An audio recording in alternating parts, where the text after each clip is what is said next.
How's it, guys? Welcome to Lucy Smit on Internet Dating. I've just gone onto the site, so come with me. This is a 56-year-old man from Pretoria, widowed. I'm looking for my soulmate companion and someone I can spend the rest of my life with. I'm interested in finding my future wife. His profile: I love to smile and laugh out loud, honest, trustworthy, and spontaneous. I'm told that I'm insightful, have a good sense of humor and a quick wit. I opt to find the best in everyone. Positive, energetic, happy, and look at the funny side of things. One who makes friends easily, people and animals alike.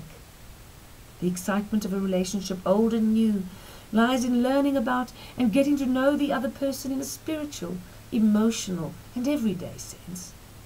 I'm happy, healthy, confident, and unfazed by most things, and prefer to explode opportunities and support rather than criticize.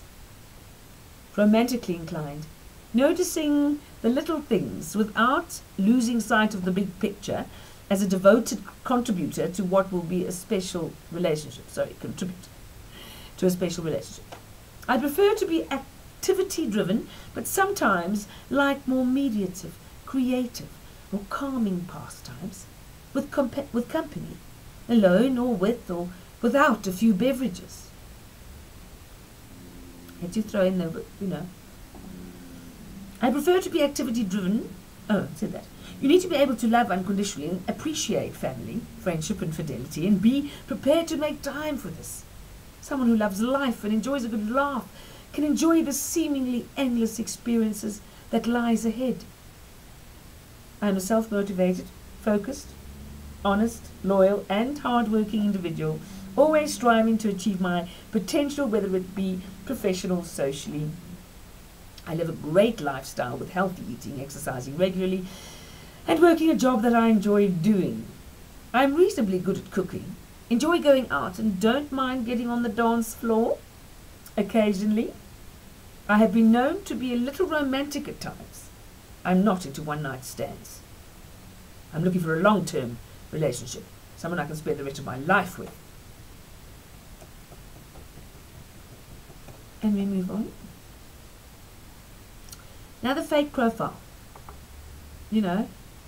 Whether he really is widowed and, and he's just plopped that there because he's found it and thinks it sounds fancy, I don't know. But I'm not going to go and look. You know what I mean? I'm not interested in it,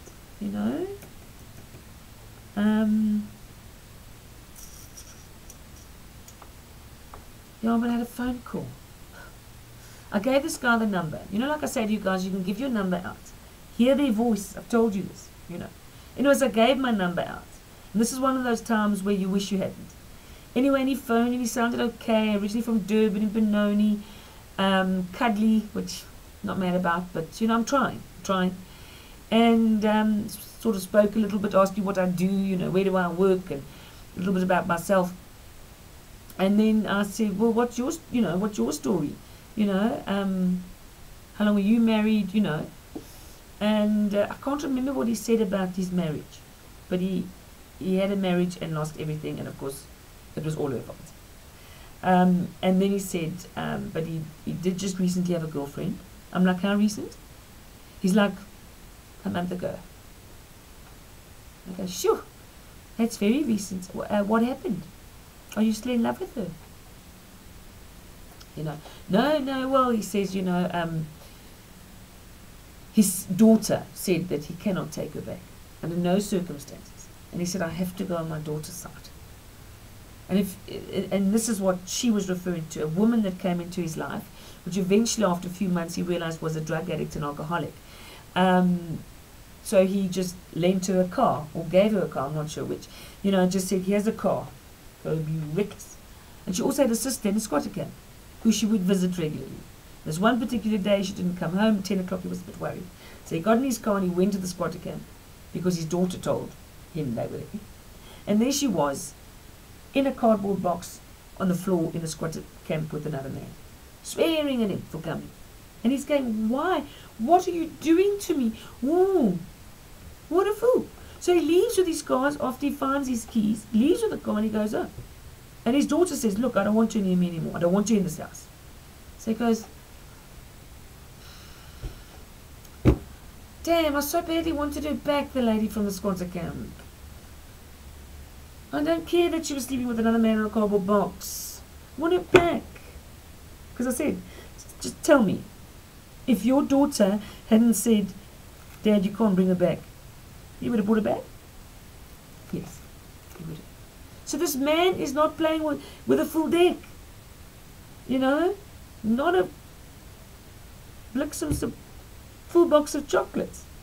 Anyway, eventually I said, oh, you know, that's really, really bad.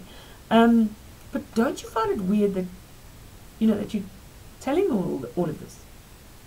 He said, why? You asked. I said, oh, shit. I did actually ask. Then I thought, no, man. When someone says, what's your story?